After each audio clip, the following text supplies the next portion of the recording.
Everyone, welcome to Data Engineers Launch number 68. We'll give everyone another minute or two to file in, and we'll get started soon shortly.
Everyone, welcome to Data Engineers Lunch. We'll give everyone another minute or so to file in, and we'll get started soon shortly.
Alrighty, let's go ahead and cut the music. Hello, everyone. Welcome to Data Engineers Lunch number 68. Today's guest speaker is going to be Will Angel, who's a technical product manager at Caribou Financial. You can find his links below. You can also find him on Twitter as well. Today's talk is going to be on DevOps fundamentals. Co-organizers for this event are Rahul and myself. We are looking for guest speakers here at Data Engineers Lunch or at our sister lunch, Cassandra.Link. We also are looking for sponsors. So if you're interested in sponsoring, feel free to reach out to me. My email is listed below. Here at Data Community DC, believe in inclusive environments, no matter your race, gender, sexual orientation. Everyone is welcome, and we expect respect to be given to all. The Community DC is built of a bunch of different organizations. Will is also a part of a bunch of different organizations. So if you're interested in all the various organizations and events, you can find out more at datacommunitydc.org. So what do we cover here at Data Engineers Lunch? We cover everything from the ingress to egress of data, all the tools and processes that happen in data wrangling, ETL engineering, DevOps, data ops, etc. So if you're interested in giving a talk here at Data Engineers Lunch, feel free to reach out to me. If anyone's new, say hi, hello. What do they do with data engineering or what they hope to get out of it? You can drop a comment in the Zoom chat or the YouTube chat. If you're watching on YouTube, don't forget to like and subscribe, as well as turn a notification bell so that way you get notified whenever we do go live or whenever we post a new video. Group rules: if you have a question, ask it. Be polite and courteous to others. This is meant to be a community, so please do share what you know with us, and also please respect the guest speakers' preferences. They'll cover those when they take over, and when they prefer questions or comments in the chat. Here at Anant, we design, build, and manage global real-time data analytics platforms surrounding Cassandra, Spark, and Kafka. So data engineering is a way of life for us. DataStax is a partner and a sponsor. GW University helps provide venue space when we have in-person events. We also have some organizational and institutional sponsors. If anyone has any jobs or is looking for a job, feel free to drop links.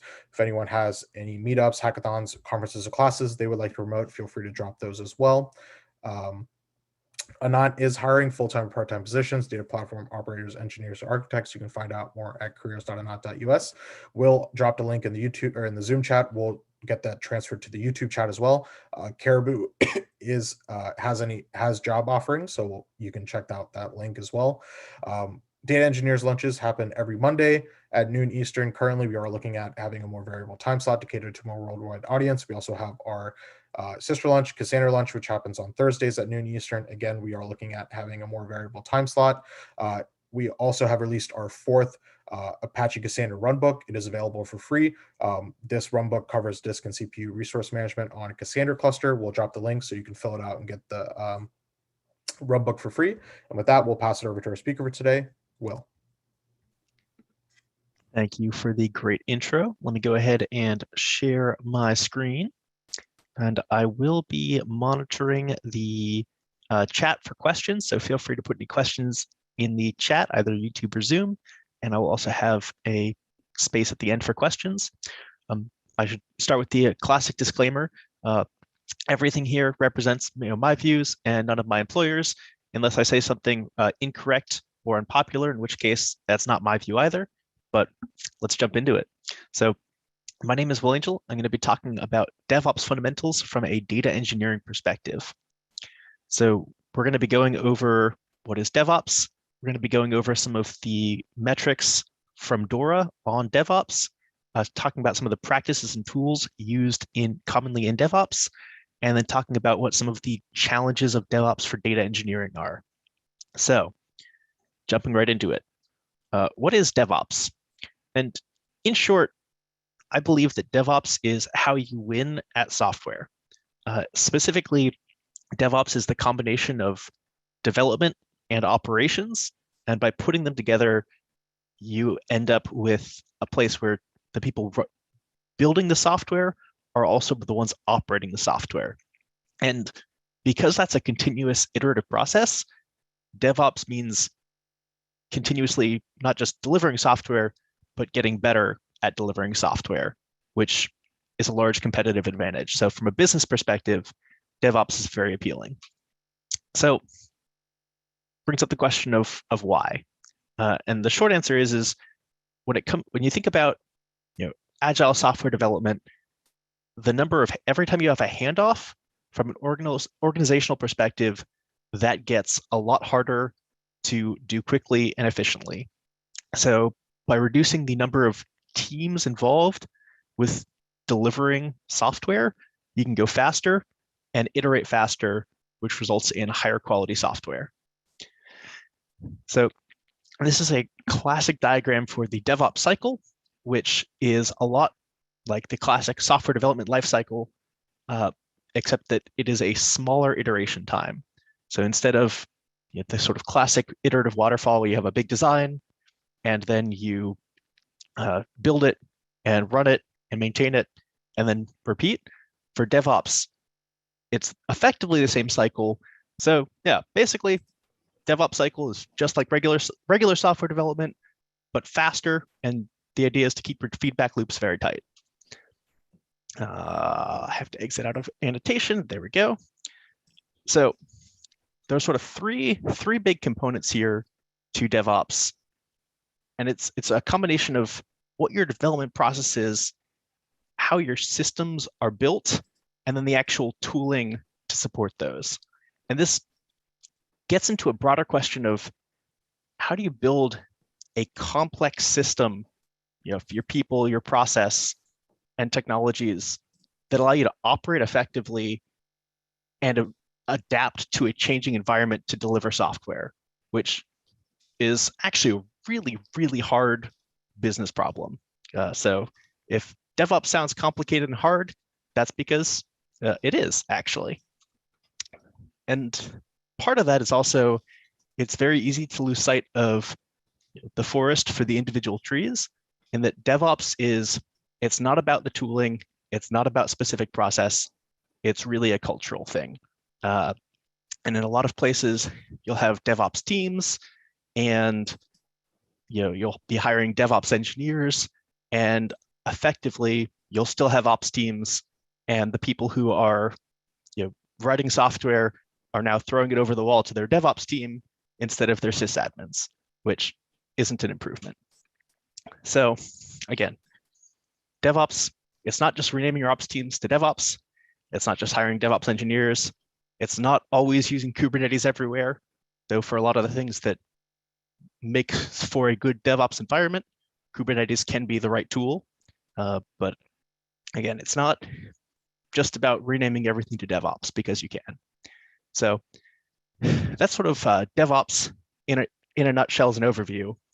And one of the things that I want to talk about is who defines what DevOps is and how do you measure if you're effective at DevOps. And here I want to talk about the DevOps research and assessment team at Google. It's a Google Cloud group that used to be an independent company started by the author of Accelerate. So if you're interested in learning more about DevOps, this is, I think, one of the best books to read about it. It's a good book. Dora, the DevOps research and assessment team, puts out an annual state of DevOps report, which is very interesting reading and is actually showing how different companies and this sort of industry as a whole has changed over the last couple of years in terms of ability to deliver software quickly and effectively. And they do a big survey every year to do that research. So I'm going to talk about the metrics that they really look at. And they've identified sort of 4 key metrics that they found are correlated with business outcomes. So there, the idea is, companies make more money if they can deliver quality software faster. And so having a culture and organization that can deliver quality software faster is associated with profitability and making more revenue. And the sort of 4 key metrics that allow, or that a culture that is shipping software quickly will exhibit are deployment frequency, lead time for changes, time to restore service or mean time to restoration, and change failure rate, CFR. So these are pretty straightforward. Deployment frequency is how often does your organization deploy code to production or release it to end users. And here, Dora ranks, sort of clusters different companies by performance. So they've got their elite performance, high, medium, low, and the differences here are pretty stark. If you are at a company that really has, a good ability to deploy quickly, you can deploy, on demand multiple times per day. And then if you're at a company that's really not doing so much, but not doing so well, you'll be deploying, less, basically like once or twice a year, maybe. And sometimes for contractual reasons, especially in DC, there's a lot of government, a lot of security. Sometimes that makes a lot of sense. But in general, the tighter your feedback cycles, the faster you're deploying, the higher quality software you're eventually going to deliver. So the second metric is lead time for changes. And there the idea is once you have code ready, once you have code committed to your version control, how long does it take that code to go to successfully run in production? And at an elite company, that's less than an hour. And at a low company, that can take more than 6 months. So I think part of this is definitely biased by more old school companies that are delivering chunks of software annually. But the third metric is time to restore service. And there it's just if there is a defect or an incident, if there's an outage or a serious bug, how long does it take from discovery to to restoration to solving that incident, getting rid of the bug? And for very fast companies, elite, less than an hour. And for slow companies, it's more than 6 months. The last key Dora metric is change failure rate. And there it's, when you deploy some new code, how often does that result in a bug or outage? One of the things to note here is that this is actually, these numbers are from the most recent, the 2021 State of DevOps report, and this actually changed. A year or two ago, the low performers had a significantly higher change failure rate. So it seems like testing is finally becoming more common in industry. So those are the Dora metrics. And again, by looking at these, you can basically determine how are you going to be able to develop and operate software quickly and effectively. And again, if anyone has any questions, feel free to put them in the chat on Zoom or YouTube. So moving on to talk a little bit about practices and tools for DevOps. I do want to note a big caveat here. All of this is context specific and may not be appropriate for the way that you're developing software.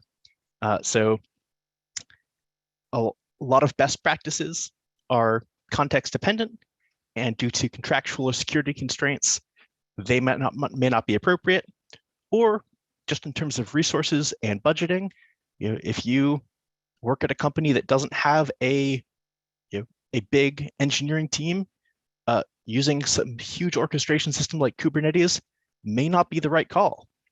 Maybe going with something simpler that enables you to go fast without all of that complexity could be a better use of tools than going with something because it is a best practice. And like I said, we are in the DC area here. There's a lot of government and security, and sometimes they require things that might not be ideal, and those constraints can be painful, but you just got to work around them. So, if your deployment is to send someone a CD, twice a year with your code on it, that's fine. But if you don't have those constraints, you can go a lot faster. So with that, let's jump into some tools. So for practices and tooling, there are a huge number of things that are associated with good development. And on the tooling side, you've got version control, you've got testing, deployment automation, configuration management, infrastructure as code, IAC, and logging and monitoring and sort of observability as a whole. So moving forward to version control, please just put your code in Git or any other version control system. It is hugely important for being able to identify what code is actually running and when it's been changed. That can be really helpful for more classic security things like auditing, being able to go and see who made a software change and when. That's also super helpful for debugging. I've, within the last couple of weeks, been in situations where there have been bugs or outages, and to figure out what caused them, we went and we looked at all of our logs and then went back to version control to look at which change had caused things. Also, within the last few years, I have been on projects where the only version control was the code on the server running. So just put everything in Git or SVN or Mercurial, something like that. And if you do make changes, if you do hot fixes and change your systems running in production, make sure that that code gets back into version control. Otherwise, you'll end up with production drift, and you will cause outage, or you'll recause outages by redeploying. So version control, it's again, it sounds basic these days, but it's sufficiently important that I highly recommend it from a DevOps perspective. So moving on to testing. There, I think, are a decent number of people who don't do a lot of testing, especially in data engineering. And I'll talk about this later, but it is harder to test a lot of data engineering code than regular application code. That said, even if you're not officially testing it, you are in effect testing it either by, well, if you're hopefully building actual test suites that can run automatically and be a part of your continuous integration process. So ideally, if you have a pretty good development setup, when you write new code, you can test it before you merge it, and then when you go to merge it, your version control system will actually run tests on it before it gets merged. So that's the ideal state.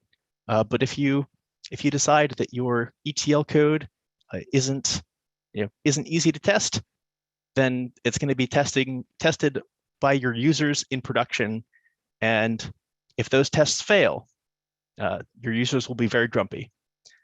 As far as specific testing frameworks, there are a whole lot of them. For the most part, whatever language you're using is going to have a testing library. For example, in Python, PyTest is great. Using that is solid. There are also all sorts of things you can do for more end-to-end and integration testing. Bunch of frameworks there. So we talked about testing and how that should be a part of continuous integration. Deployment automation is the sort of next part of that. Once you're confident that the code you're putting into version control is quality, having a way to deploy that is also important. And if you're on a small team or a small project, you're just getting started, SSHing into a server and pulling your code from Git onto that server is a functional way to deploy code. That said, these days we have better methods to do that, and you can set up deployment automation to continuously deploy your code onto the production servers and in production environments. So a couple of tools that are commonly used for doing deployment automation and CI/CD. GitHub Actions. This is really simple to use and very easy to get started on. So I'm a huge fan of GitHub Actions. GitLab CI is also very good for building out continuous integration and deployment. Argo CD is a really interesting one because it is GitOps. And there the idea is it basically combines infrastructure as code with CI/CD so that whatever you have in Git is what ends up in production. That said, it is mostly focused on Kubernetes, so it is definitely a little bit more complex, but I think Argo is increasingly popular. You've got a couple of slightly older but still great tools like Circle CI and Jenkins, and there are a lot of different tools and different ways you can do this. Having a Python script or a Bash script that deploys is better than not having anything. So deployment automation, it's very nice and allows you to deploy faster and usually more reliably. So the next thing I want to talk about a little bit is configuration management or infrastructure as code.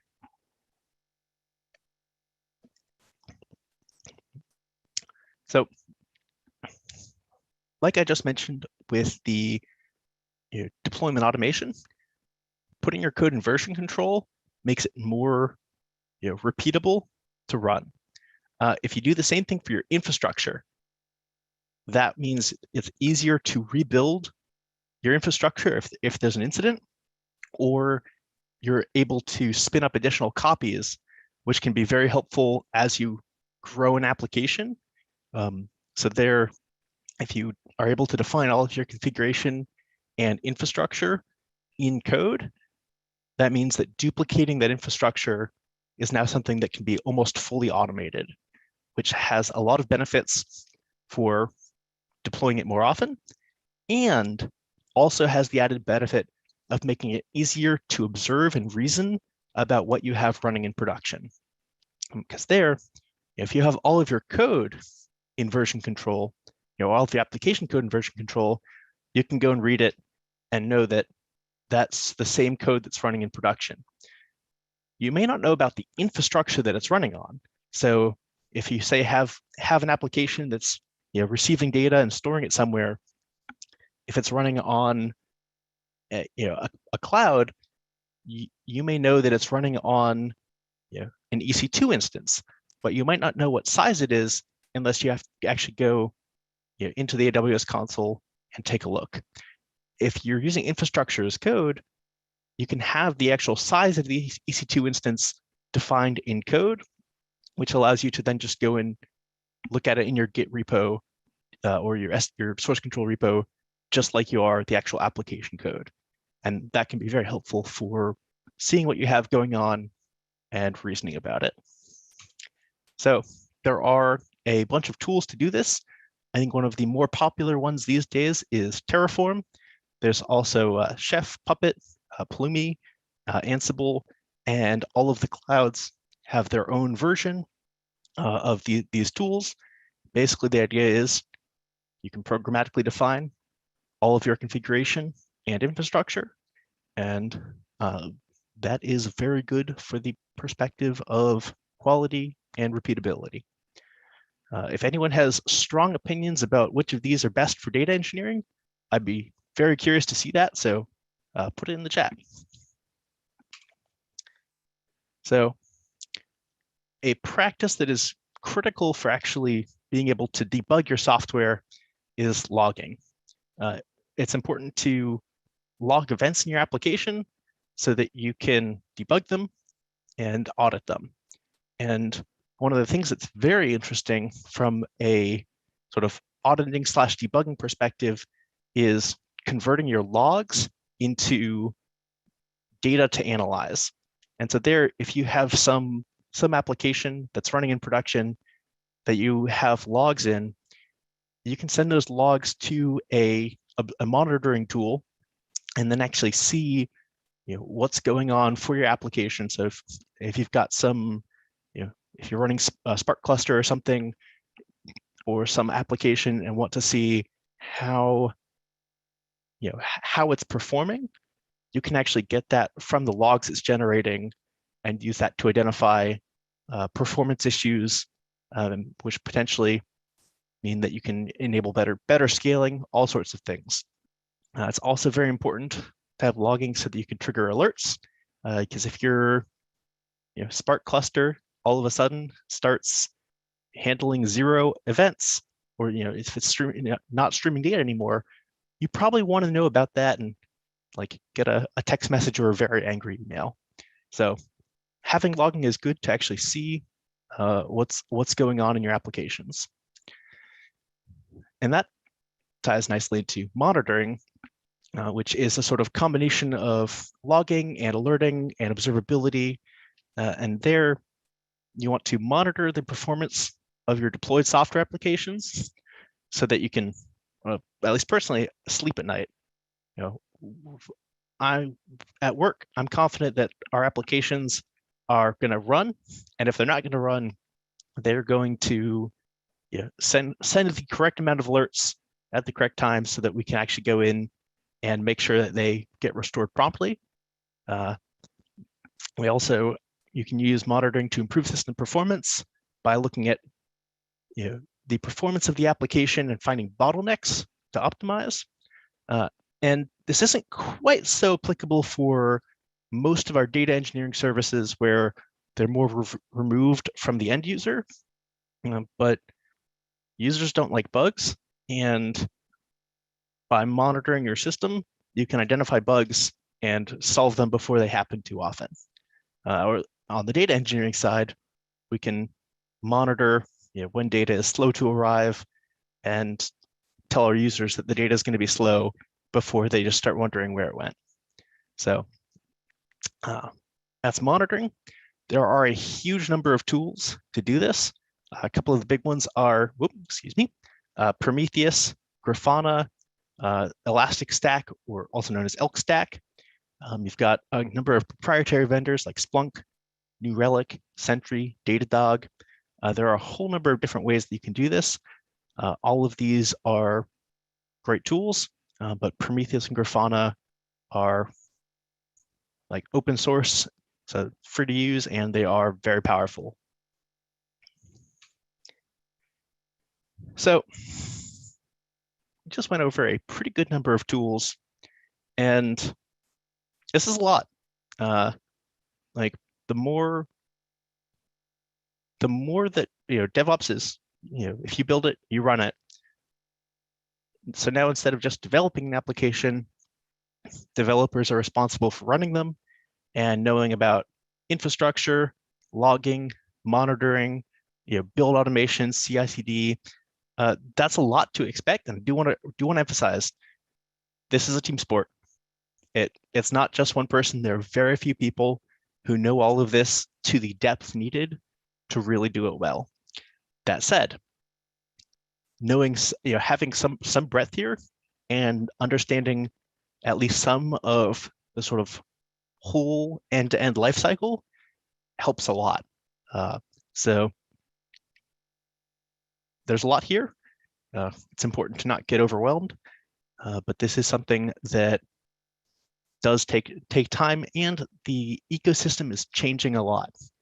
So take, for example, Kubernetes. There, I think 4 or 5 years ago, it was still uncertain as to whether Kubernetes was going to be the framework for deploying high availability applications, or if it was going to be Docker Swarm.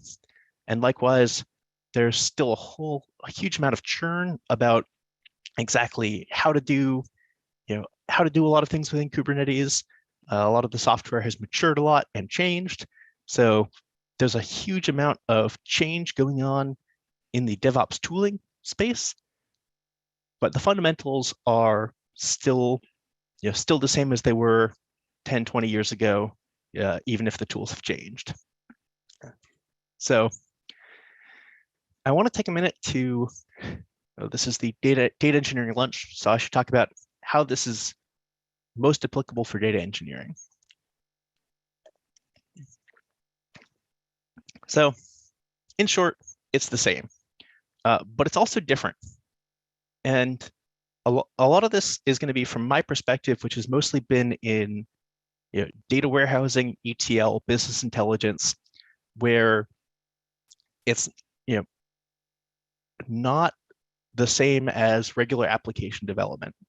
And so if you, for example, if you work at Anant, where you're building more sort of custom-built data-intensive applications, it's likely that there's going to be a lot more DevOps going on than my team may be doing, for example, where we've got a lot of third-party tools and a lot of things that have a huge amount of state all of the time.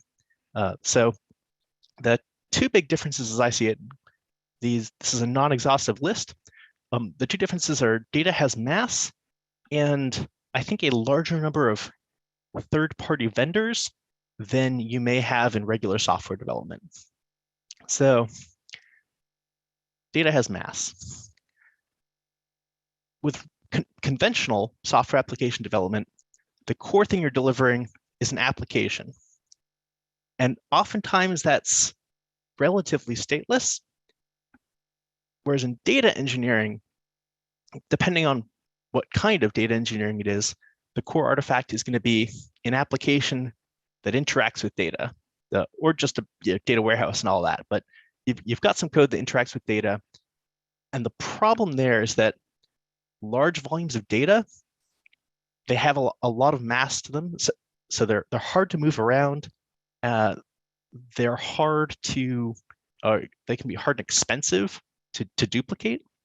And there's state there. So like your data, say you're operating a data warehouse or doing some large ETL, the data is going to be different every day. And so if you have CI/CD, continuous integration, continuous delivery, if you update that ETL code, if you're testing it on production data, that data is going to change day to day. And so that can make it harder to have good deployment automation and good test automation because it has to test on something that's got state. The larger your data gets, also makes it harder to do tests. For a lot of software development, it's fairly traditional to have multiple environments. So a development environment, a quality assurance environment, and a production environment. So you can test your code in dev, and then have your automated tests move it to QA and then to production. And if you have data and you're duplicating that, that means you're duplicating it at least 3 times, which, if you've got a couple of gigabytes of data, no big deal. But if you have terabytes or petabytes of data, that starts getting prohibitively expensive.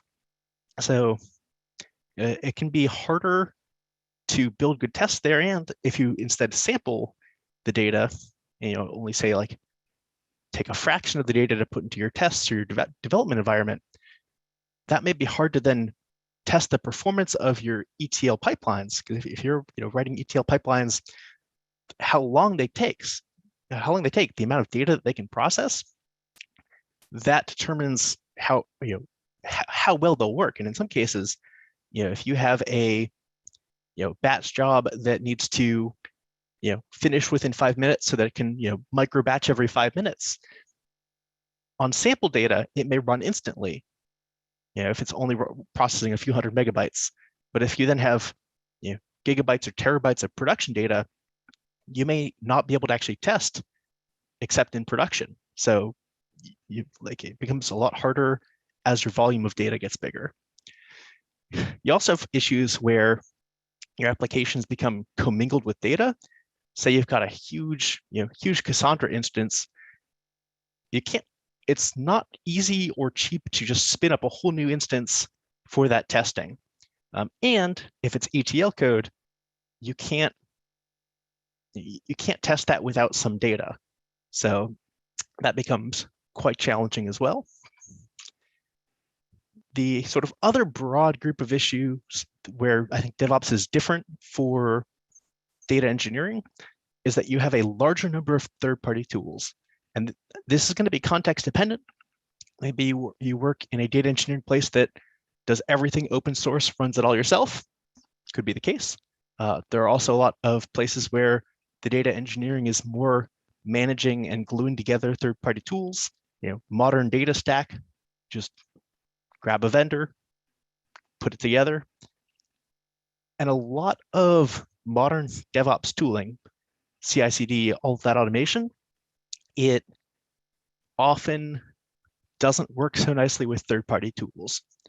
And that can make it harder to do CI/CD monitoring infrastructure as code, because many of these third-party vendors, especially if they're like proper SaaS solutions, they may not offer the APIs needed to actually do all of that.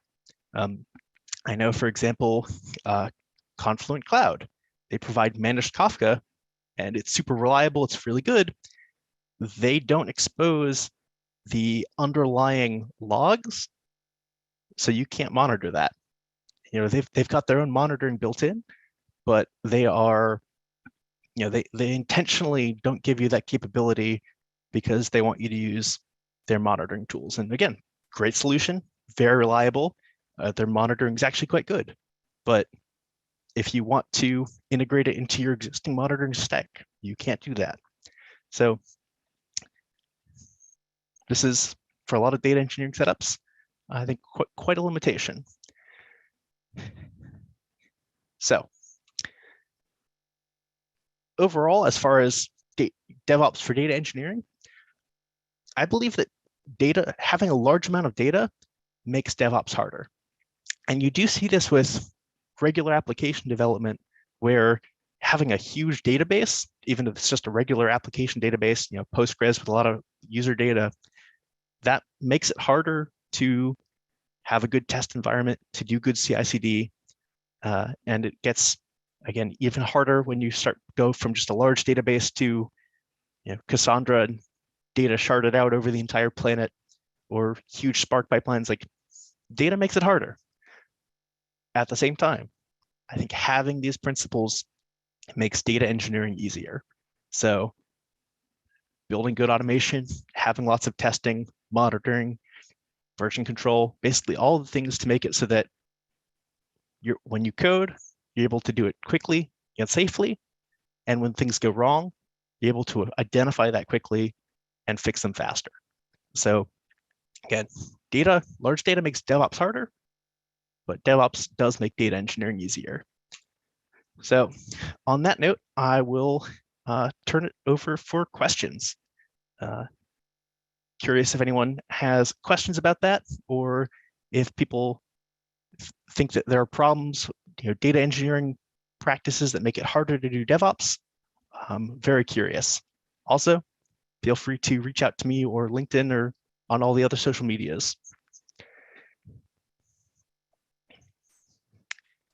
So there is a question in the chat.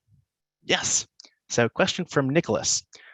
Regarding the data has mass slide, what are the disadvantages of reusing the same data in dev staging and prod, as in by having your app connect to a cloud data source? So that's a great question.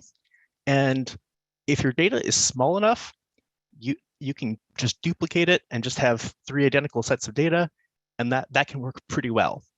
One challenge with that is if your data is at all sensitive, say you've got like PII or some other kind of sensitive confidential data there, you may not want that to be in your dev environment, which may not be as locked down as your actual production environment. You may also find issues where, as part of your tests, you may experience, or you might want your tests or your development to change, to modify the database. So there you really do need it to be separate. Otherwise, your actual production database is also your development database. And if if a developer or tests or something is just putting in junk data, that's going to be in your production database, which if you have your database, your application architected well, you can do that. You can just test in production on the one database, but at scale, it is unlikely to have that be pretty functional.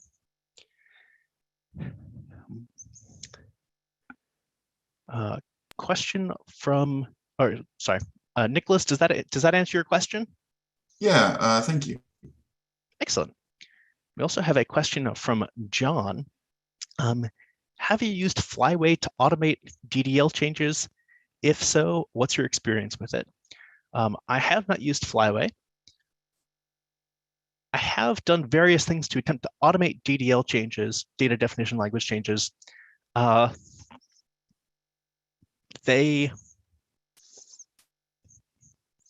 seen it work really well. I've seen it not work well. Usually having for relational databases, doing proper migrations is very effective at making sure that your database stays repeatable. And that sort of gets back into the configuration as code, infrastructure as code. The more you can make things repeatable, usually the easier it is to roll back in the event of an issue, or to redo all of that if you ever have to make a copy of the application.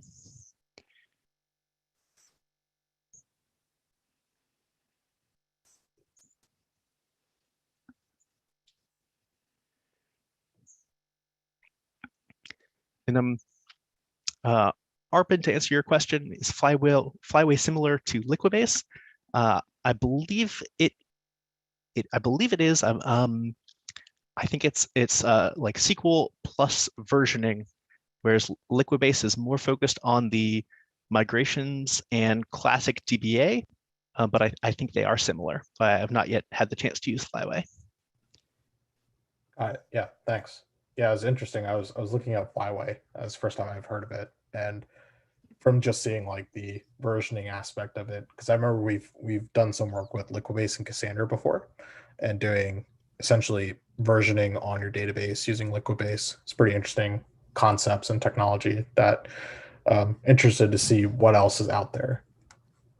Yeah, and that's a potentially really exciting area, because for non-relational databases, or for modern data warehouses, for Cassandra, I don't think the tooling is there I don't think the tooling is as mature as it is for application development frameworks like Ruby on Rails or Django. They've got some pretty sophisticated database migration tools that make it really easy to record all of your migrations and be consistent about it. Yeah, this is John. We use Flyway and run CI/CD pipelines through TFS, and our Flyway basically controls. It'll put the schema basically under version control, and you just make updates to DDL scripts. It doesn't work if you need to make data changes, if you need to do, significant data recasts or, change structure. You can change structures as long as it's something that you can back out and apply without having to, save off data and then reload data. But it works pretty well for most of our changes anyway. Oh, thank you for the context. That is something that I'm going to have to try, because I've been watching some of the other data versioning tools. I believe that Dolt is one of the other ones that seems quite interesting, because modern version control, it doesn't work so well once you get into gigabytes of data. So being able to version the database is great. I'm looking forward to that and the actual data versioning tools becoming better.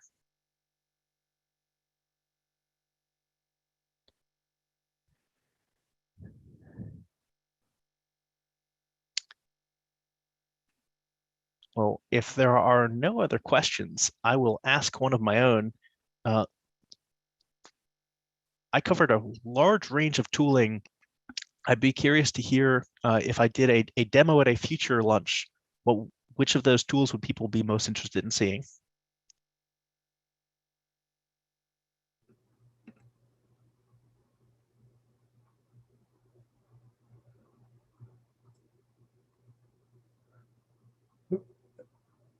Feel free to drop comments in the YouTube chat as well. We have visualization of those as well. I think it'd be probably pretty interesting because you talked about a little bit about GitOps, right? So you talked a little bit about GitHub Actions. Familiar with GitHub Actions? Also, GitLab has pretty neat ones as well. Their pipelines are pretty interesting. I believe Bitbucket also has pipelines. So maybe potentially setting up data orchestration pipelines, or at the very least, a very basic ETL pipeline with mixing of DevOps to see how you can potentially, as you discussed, automate testing from moving up to dev to stage, and then you have tests that would auto merge on successful merging or successful passing of tests. I think would be pretty interesting. Yeah, that does sound good. I was considering doing a demo of something similar, but it turns out that doing the most interesting things, like say having CI/CD for an Airflow data pipeline, it's actually very challenging to actually set that up well, and also just slow and hard to go over as well. But I can absolutely put something like that together.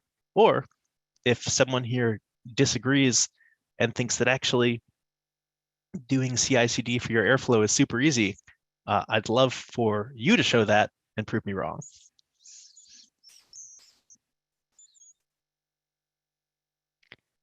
Yeah, I think that'd be great, especially with how robust you can be with Airflow. Obviously, you don't want anyone, just anyone to have access to make changes. So having versioning control and CI/CD on your Airflow pipelines, and depending on your situations, doing your data orchestration across multiple processes with a tool like Airflow, I think having that kind of visualization control is something that, especially in large enterprises, is probably something people want to know how to do. So if people know, or if they know an easy way to do it, feel free to reach out and we can schedule you for a data engineers lunch as well. Looks like there is a question from John as well in the Zoom chat. Agree on pipelines. Also, any automated testing that data centric, if you know any. DBT has automated testing, which he likes, but I wonder if there's any standalone tools that are strong in data testing. Yeah, the tool that's come the furthest most recently is Great Expectations, which is a Python-based tool that allows you to declare expectations about your data. And so there you can say, I expect this phone number column to always have this many digits, or you expect the average to always be, within this range. And then you can set that up just like regular tests and have it run on your data. So that's a great framework for setting up data quality tests. Great expectations.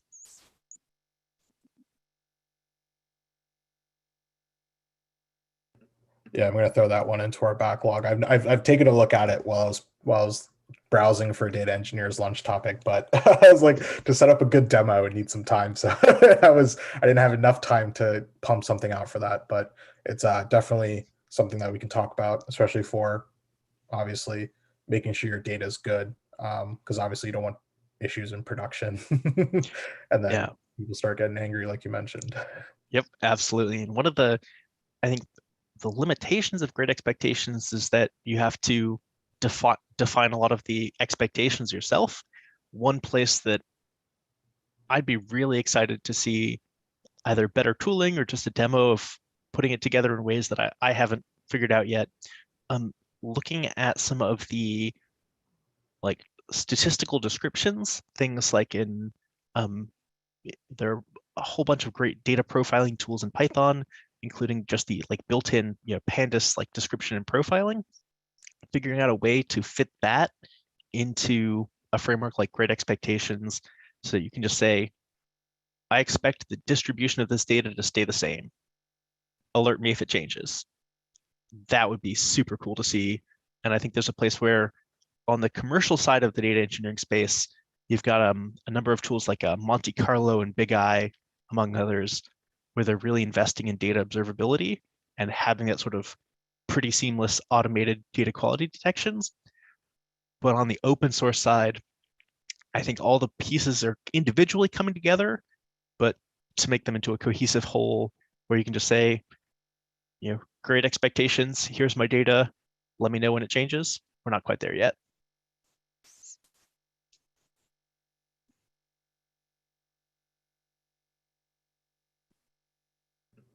Great. If anyone else has any other questions, feel free to drop a question in the chat. If you're watching on YouTube, feel free to drop it in the chat as well.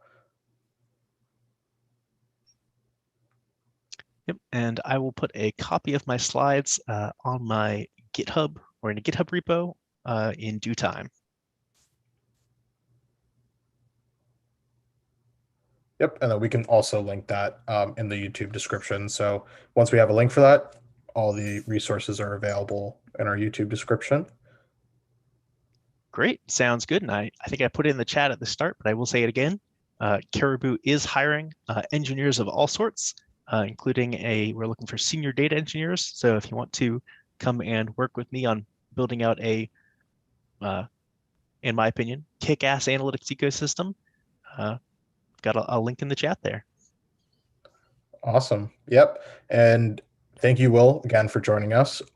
If you are watching this on YouTube, don't forget to like and subscribe and also turn on the notification bell so that way you get notified whenever we do go live or whenever we post a new video. And with that, we will wrap up for today and we will see everyone in 2 weeks, since next week is the 4th of July. So everyone have a good Independence Day and we will see everyone in 2 weeks. Take care.